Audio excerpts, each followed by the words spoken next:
नमस्कार। 2023 की शुरुआत हो चुकी है और 9 राज्यों पर विधानसभा चुनाव भी होने हैं और मिशन 2023 की शुरुआत के चलते ही यहां का क्या ओपिनियन पोल है, पहला ओपिनियन पोल क्या निकल कर आ रहा है, 9 राज्यों में कौन कहां आगे दिखाई दे रहा है, क्योंकि 9 राज्य काफी महत्वपूर्ण माने जा रहे हैं क्योंकि लोकसभा चुनाव से इन राज्यों के विधानसभा चुनाव पर काफी असर पड़ेगा, जिसमें मध्य प्रदेश, छत्तीसगढ़, राजस्थान, तेलंगाना, कर्नाटक, मिजोरम, त्रिपुरा जैसे राज्यों पर भी विधानसभा चुनाव है। फरवरी से ही यहां पर विधानसभा चुनाव स्टार्ट हो जाएंगे। तो ताजा सर्वे के हिसाब से यहां का क्या महत्वपूर्ण आंकड़ा बन रहा है, कौन कहां आगे दिखाई दे रहा है। मिशन 2023 की तैयारी में बीजेपी जुट चुकी है तो कांग्रेस ने भी यहां पर भारत जोड़ो यात्रा के जरिए साफ संकेत दिया है कि 2023 के चलते वो 2024 का रास्ता ढूंढ पाएंगे। तो 9 राज्यों पर क्या किसको कितना फायदा हो सकता है आज चुनाव, तो फिर क्या आंकड़ा बनने वाला है, क्या कांग्रेस को फायदा होगा, क्योंकि लगातार जिसका से बड़ा उलटफेर देखने को मिला है। तो अगर बात की जाए फरवरी में यहां पर त्रिपुरा में विधानसभा चुनाव होने हैं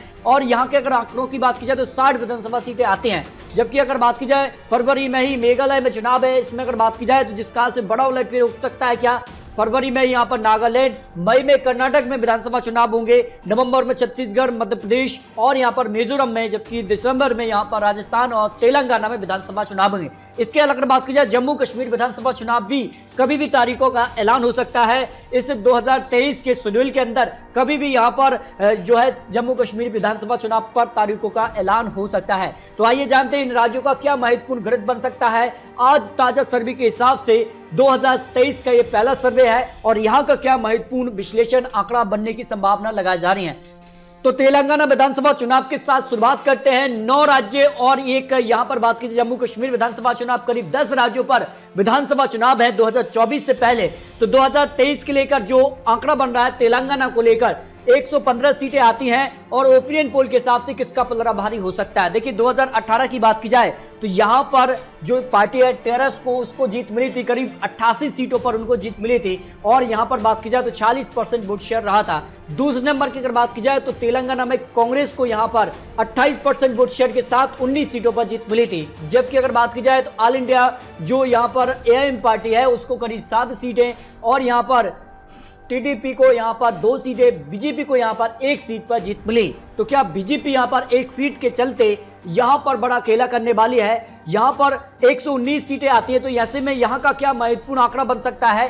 तो तेलंगाना की अगर बात की जाए तो अगली सरकार किसकी बन सकती है। देखिए ओपिनियन पोल के हिसाब से कांग्रेस 20% चांस, बीजेपी को 30% चांस, टेरस को 45% चांस और अन्य की बात की जाए तो 5% चांस। कांग्रेस दूसरे नंबर पर थी 2018 में, लेकिन अब आंकड़ा बीजेपी के पक्ष में जा रहा है। बीजेपी यहां पर और टेरस के बीच ही कड़ी टक्कर हो सकती है ओपिनियन पोल के हिसाब से जो अनुमान लगाया जा रहा है। अब विधानसभा चुनाव की बात की जाए ओपिनियन पोल के हिसाब से तो 65 सीटें टेरस के पक्ष में एक बार फिर से जा सकती हैं, यानी 2018 के मुकाबले कुछ सीटों का नुकसान है, लेकिन फायदा किसे हो रहा है। बीजेपी 1 सीट से बढ़कर करीब 35 सीटों तक पहुंच सकती है जो तेलंगाना विधानसभा चुनाव को लेकर ओपिनियन पोल आ रहा है। कांग्रेस को कुछ सीटों का नुकसान है, करीब 13 सीट और एआईएम पार्टी को करीब 6 सीटें मिलने की संभावना लगाई जा रही है। तो क्या तेलंगाना में बीजेपी पहली बार अपना पूर्ण बहुमत से सरकार बना पाएगी या फिर टेरस को ही यहां पर बहुमत मिलेगा, यह काफी महत्वपूर्ण हो जाता है। इसके अलावा मध्य प्रदेश की भी बात की जाए तो मध्य प्रदेश में 230 विधानसभा सीटें आती हैं और मध्य प्रदेश में जो बड़ा उलटफेर देखने को मिला था उसके चलते क्या मध्य प्रदेश में परिवर्तन देखने को मिलने वाला है। 2023 की राह कितनी आसान हो सकती है, क्या कांग्रेस की वापसी या फिर बीजेपी बरकरार रहेगी, क्योंकि जिसका से यहां पर बड़ा उलटफेर हुआ था 2018 में कांग्रेस ने सरकार बना ली, लेकिन ज्योतिरादित्य सिंधिया के रिजाइन के चलते 25 यहां पर जो एमएलए उनके निजान से कांग्रेस सरकार जो है वो रह गई, लेकिन इसके बाद यहां पर बड़ा उलटफेर हुआ और बीजेपी ने अपनी सरकार बना ली इन्हीं मंत्रियों के साथ। तो अब सवाल यह है कि इनके साथ बीजेपी के यहां पर पुराने दिग्गज नेता भी हैं और क्या जो सिंधिया समर्थक हैं उनको टिकट मिलेगा या फिर बीजेपी के पुराने नेता इन सीटों से चुनाव लड़ते आ रहे हैं तो उनको टिकट मिलेगा। टिकट बंटवारा काफी महत्वपूर्ण हो जाता है इन सीटों को लेकर। अगर 2018 के आंकड़ों पर बात की जाए तो करीब 114 सीटों पर कांग्रेस को जीत मिली थी 40% वोट शेयर के साथ और बीजेपी को 41% वोट शेयर, लेकिन सीटें कम थी, 109 सीटें बीजेपी के पक्ष में रही थी। बीएसपी की बात की जाए 2 सीट, 1 सीट समाजवादी पार्टी और 4 सीटें यहां पर निर्दलीय के पक्ष में भी रही थी। इस तरह से यहां पर बड़ा उलटफेर देखने को मिला था। अब ओपिनियन पोल का आंकड़ा कह रहा है कि आज विधानसभा चुनाव होते हैं तो बीजेपी में एक बड़ा संगठन है, उसके चलते बीजेपी को जबरदस्त फायदा हो सकता है। मध्य प्रदेश में बीजेपी करीब 130 सीटों तक इस समय पहुंच सकती है अगर आज चुनाव हो जाते हैं, क्योंकि जिस कार का माहौल है, जिस कार से बड़े बड़े दिग्गज नेता बीजेपी में शामिल हो चुके हैं और कांग्रेस के ही कुछ बड़े दिग्गज नेता बीजेपी में हैं। तो ऐसे में बीजेपी को यहां पर उन नेताओं का सीधे तौर पर फायदा होगा, जबकि कांग्रेस करीब 90 से 100 सीट तक यहां पर इस वक्त दिखाई दे रही है और अन्य की बात की जाए अन्य के खाते में भी 7 सीटें जा सकती हैं। आज चुनाव हो जाते हैं बीजेपी को यहां पर बहुमत का आंकड़ा मिल सकता है मध्य प्रदेश के अंदर। त्रिपुरा की बात की जाए तो त्रिपुरा में भी 2023 में विधानसभा चुनाव होने हैं और त्रिपुरा में क्या कुछ आंकड़ा बन सकता है। त्रिपुरा की अगर बात की जाए 2018 के चुनाव के लिए तो 60 सीटों में से भारतीय जनता पार्टी को करीब 36 सीटें मिली थी, जबकि कम्युनिस्ट पार्टी को यहां पर यानी सीपीएम को करीब 16 सीटें और यहां पर बात की जाए जबकि क्षेत्रीय पार्टी जो रही थी उसमें आईपीएफटी को करीब 8 सीटों पर जीत मिली थी। यानी बीजेपी को यहां पर बहुमत का आंकड़ा मिल गया था और त्रिपुरा को लेकर जो अनुमान है उस हिसाब से कि एकदम से यहां पर बीजेपी को करीब 36 सीटों का डायरेक्ट फायदा हुआ था। तो इस बार क्या बीजेपी को वो बहुमत का आंकड़ा मिल पाएगा? क्या यहां पर जनता एक बार फिर से यहां पर बदलाव चाहेगी? क्योंकि यहां का ओपिनियन पोल कह रहा है कि बीजेपी को करीब यानी जो त्रिपुरा बीजेपी जो गठबंधन रहेगा उसको यहां पर फायदा हो सकता है। करीब 32 सीटें यहां पर त्रिपुरा जो यहां पर क्षेत्रीय पार्टी उसके पक्ष में जा रही है, जबकि बीजेपी को करीब 20 सीटें, यहां पर सीपीएम को करीब 8 सीटें मिल सकती है। यानी बीजेपी और यहां पर जो त्रिपुरा की क्षेत्रीय पार्टी उसके बीच कड़ी टक्कर देखने को मिल सकती है, जो अनुमान यहां पर लगाया जा रहा है। इसके अगर बात की जाए तो नागालैंड की 60 सीटें आती हैं और नागालैंड की अगर बात की जाए तो काफी उलटफेर के साथ यहां पर भी बड़ा उलटफेर हुआ था 2018 में। तो यहां पर बात की जाए तो नागालैंड पीपल्स फ्रंट को करीब यहां पर 26 सीटों पर जीत मिली थी और अगर बात की जाए तो यहां पर नेशनल डेमोक्रेटिक प्रोसेस जो पार्टी रही थी उसको 18 सीटें और भारतीय जनता पार्टी को यहां पर 12 सीटों पर जीत मिली थी, जिसके कारण यहां पर जो गठबंधन सरकार बनी और गठबंधन सरकार अभी भी चल रही है। तो ऐसे में क्या सवाल है कि क्या गठबंधन के साथ बीजेपी चुनाव लड़ेगी या फिर अपने दम पर बहुमत का आंकड़ा प्राप्त करेगी, ये काफी महत्वपूर्ण हो जाता है। तो 60 सीटों का जो ओपिनियन पोल निकलकर सामने आ रहा है उस हिसाब से नागालैंड में यहां पर जो एनपीएफ पार्टी है यानी नागालैंड पीपल्स फ्रंट पार्टी को बहुमत का आंकड़ा मिल सकता है, जबकि एनडीए को करीब 19 सीटें, यूपीए को 4 और अन्य की बात की जाए तो 2 सीट पर समझ सकती है। यानी नागालैंड पीपल्स फ्रंट पार्टी को बहुमत का आंकड़ा यहां पर मिल सकता है, जो अनुमान यहां पर लगाया जा रहा है। अब बात की जाए कर्नाटक में अगली सरकार किसके पक्ष में जा सकती है, यहां का क्या सर्वे कह रहा है, क्योंकि कर्नाटक में भी बड़ा उलटफेर देखने को मिला था और कर्नाटक को लेकर जो अनुमान अब लगाया जा रहा है, क्या कर्नाटक में फिर नाटक देखने को मिले था? क्या यहां पर जो बड़ा उलटफेर देखने को मिला है, बीजेपी ने अपना मुख्यमंत्री यहां पर चेहरा भी बदल दिया है, तो क्या आंकड़ा बनेगा? क्योंकि यहां पर भी सरकार बदल चुकी है। पहले यहां पर कांग्रेस को यहां पर सरकार का बनाने का आंकड़ा मिला था, कांग्रेस और जेडीएस को यहां पर सरकार थी, लेकिन बाद में ये सरकार ज्यादा समय नहीं चली और कई विधायकों के रिजाइन के चलते फिर बीजेपी ने अपनी सरकार बना ली। तो बीजेपी ने यहां पर 104 सीटें, यहां पर कांग्रेस को करीब 80 सीटें और जेडीएस को करीब 37 सीटें मिली थी और 1 सीट निर्दलीय और 1 सीट यहां पर बहुजन समाजवादी पार्टी ने भी हासिल की थी। इस तरह से अगर बात की जाए तो बड़ी पार्टी बीजेपी बनी थी, तो क्या एक बार फिर से बनेगी? 36% वोट शेयर बीजेपी के पक्ष में रहा था, कांग्रेस को यहां पर 38% वोट शेयर और 18% यहां पर जेडीएस के पक्ष में वोट शेयर रहा था। तो इस हिसाब से यहां पर कर्नाटक में किसकी सरकार बन सकती है? कर्नाटक के आंकड़े कह रहे हैं कि बीजेपी को 119 सीट यानी पूर्ण बहुमत की सरकार कर्नाटक में बीजेपी की बन सकती है। कांग्रेस को करीब 77 सीट, जेडीएस को 27 और अन्य की बात की जाए तो अन्य के पक्ष में 2 सीटें जाने की संभावना हो सकती है।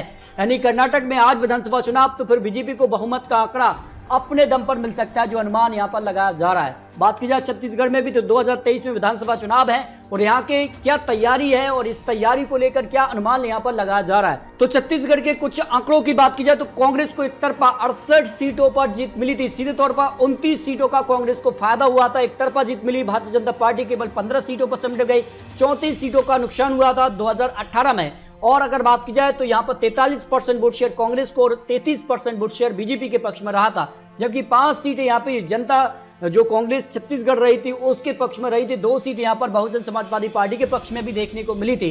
इस तरह से अगर बात की जाए तो कांग्रेस को एक तरफा जीत मिली थी। तो क्या इस बार जनता बदलाव चाहेगी या फिर से कांग्रेस की सरकार बनेगी? इस पर ओपिनियन पोल के आंकड़े क्या निकल कर आ रहे हैं? ओपिनियन पोल के आंकड़ों के हिसाब से 90 सीटों में से बीजेपी को करीब 49 सीटें मिल सकती है, कांग्रेस 38 सीट और अन्य की बात की जाए तो 3 सीट अन्य के पक्ष में जा सकती है। यानी छत्तीसगढ़ में जो है बड़ा उलटफेर हो सकता है। यहां पर बीजेपी की वापसी हो सकती है, जो अनुमान लगाया जा रहा है। बात की जाए मिजोरम के लिए तो मिजोरम की 40 लोकसभा सीटें आती हैं और 40 लोकसभा सीटों का क्या ओपिनियन पोल बन सकता है, जो अनुमान लगाया जा रहा है 40 सीटों के 2018 के आंकड़ों में यहां पर मिजो नेशन फ्रंट को करीब 26 सीटें एक तरफा जीत मिली थी और जबकि नेशनल कांग्रेस को यहां पर 5 सीटों पर जीत मिली थी, भारतीय जनता पार्टी को 1 सीट पर जीत मिली थी। इस तरह से अगर बात की जाए तो मिजो नेशन फ्रंट जो है उसको ही बहुमत का आंकड़ा मिलेगा या नहीं, इस पर अगर बात की जाए तो कांग्रेस यहां पर वापसी कर सकती है, करीब 24 सीटें कांग्रेस के पक्ष में, जबकि मिजो नेशनल फ्रंट को करीब 11 सीटें मिल सकती हैं। इस बार कांग्रेस की यहां पर वापसी हो सकती है, जबकि बीजेपी को 0 से 4 सीट, अन्य की बात की जाए तो 1 सीट, यानी मिजोरम में कांग्रेस की वापसी हो सकती है, जो अनुमान यहां पर लगाया जा रहा है। इसके अलावा राजस्थान में भी 2023 में विधानसभा चुनाव है और राजस्थान में हर 5 साल में सत्ता बदल जाती है,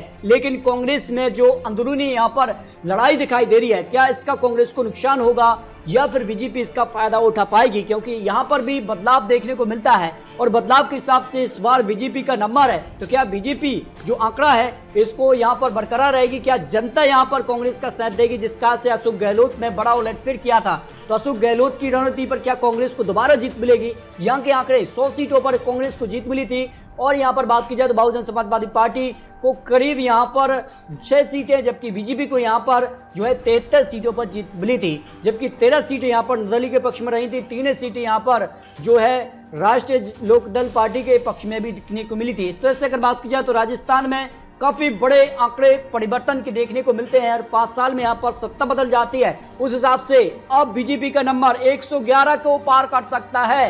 राजस्थान में बीजेपी की वापसी हो सकती है, कांग्रेस 64 सीट, आरएलपी के पक्ष में 19 सीट और अन्य की बात की जाए तो 6 सीटें अन्य के पक्ष में भी जा सकती हैं, जो अनुमान राजस्थान विधानसभा चुनाव को लेकर ओपिनियन पोल के हिसाब से लगाया जा रहा है। जबकि मेघालय में बात की जाए तो मेघालय में 2018 में जो चुनाव रहे थे उसमें 21 सीटों पर जीत मिली थी कांग्रेस को और इस बार 19 सीटों पर बात की जाए तो नेशनल पीपल्स यानी एनपीपी पार्टी के पक्ष में 19 सीटें रही थी और 6 सीटें यहां पर यूनाइटेड डेमोक्रेटिक पार्टी के पक्ष में देखने को मिली थी, जबकि भारतीय जनता पार्टी को यहां पर 2 सीटों पर जीत मिली थी। तो 60 सीटें यहां से आती हैं और मेघालय का जो ओपिनियन पोल है उसमें कहीं ना कहीं जो है कांग्रेस को फायदा हो सकता है। तो 9 राज्यों के ओपिनियन पोल के आंकड़े आपको दिखाए हैं। मध्य प्रदेश, छत्तीसगढ़ और राजस्थान में बड़ा उलटफेर हो सकता है, कौन जीतेगा ये काफी महत्वपूर्ण है। 2023 की शुरुआत हो चुकी है और कई राज्यों पर 2023 का बिगुल बच चुका है और तैयारियों में बड़ी बड़ी पार्टी यहां पर जुट चुकी हैं। तो आपको क्या लगता है इन राज्यों को लेकर जो ओपिनियन पोल के आंकड़े निकल कर सामने आ रहे हैं उसके आंकड़े आपको दिखाए हैं। फिर भी आपको बता दिए तो चुनावी आंकड़े चुनावी अनुमान है, आने वाले वक्त में किस कार के गठबंधन होते हैं, बड़े नेता किस तरफ जाते हैं, क्या गठबंधन जो हुआ था उसका कितना फायदा होगा, मध्य प्रदेश और छत्तीसगढ़ में क्या बदलाव देखने को मिलेगा और क्या कुछ आंकड़ा बनेगा, ये काफी महत्वपूर्ण हो जाता है। तो दोस्तों आपको क्या लगता है, अपनी राय रख सकते हैं। मध्य प्रदेश या पर अन्य राज्यों को लेकर जनता का मन इस वक्त क्या दिखाई दे रहा है, इस पर अपनी राय रख सकते हैं। तो दोस्तों लेटेस्ट और महत्वपूर्ण विश्लेषण के साथ फिर मिलते हैं, तब तक के लिए जय हिंद, जय भारत।